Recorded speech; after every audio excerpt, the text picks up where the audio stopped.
Today I'm going to walk you through doing a chain adjustment on a 24 mountaintop.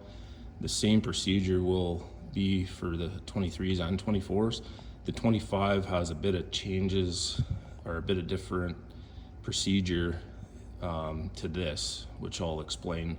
The only tools you'll need is a 13 mil wrench, 17 mil wrench, and then a 1/4 inch ratchet with a 13 mil swivel socket. If you don't have a swivel socket, you can just use a 1/4 inch swivel with a 13 mil shallow socket. So where I adjust them to is this chain, I have 3/4 of an inch of play, and then this vertical chain I have 5/8 of an inch of play is where you want to be at.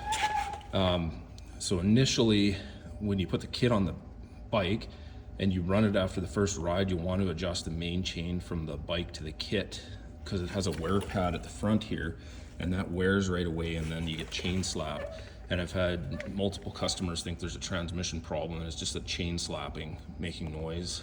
Usually when you're like 3rd, 4th gear, when you're running faster down a trail, they'll hear a chain slap noise on deceleration.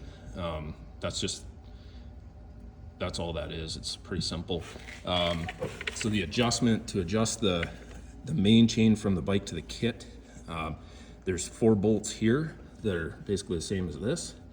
So you loosen those 4 off and these 4, and then it loosen this adjuster, and then you just pull it back if you need to tighten it up. If you need to actually slack it off because you've over tightened it, I put this nut so it's almost touching this, and then you can back this bolt off and it'll move the whole adjuster ahead. And then tighten everything up when you get it to the proper adjustment to 3/4 of an inch. And then what I do is I check this vertical chain adjustment after I do that, because sometimes I've had where if I make a large adjustment and this chain's in good, is adjusted well already, it'll over tighten this. So then I would have to loosen off this bolt, and there's one on the inside as well, and then back these 2 adjusters off to drop this down to slack this chain off slightly so that you got 5/8 of an inch. Like you'll shorten the life of your chains and your bearings by having all of this over tight. And then, yeah, when that's all good, tighten these back up, recheck everything, make sure this adjuster's tight, and that's all there is to it. It's super simple.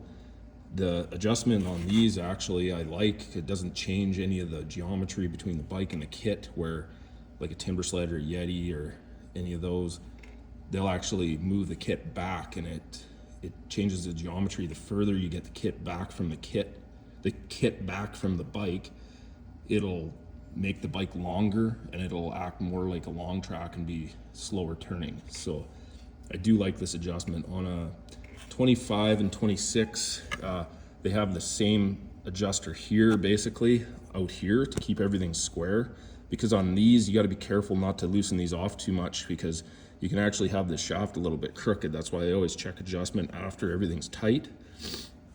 On 25, 26s, they only have 1 bolt on the outside because it's 1 long bolt going all the way through, and there's an index square nut on the inside that you don't have to touch. Where this one has a short bolt here and a short bolt on the inside, so there's just 1 more bolt to adjust there. And yeah, that's all there is to it.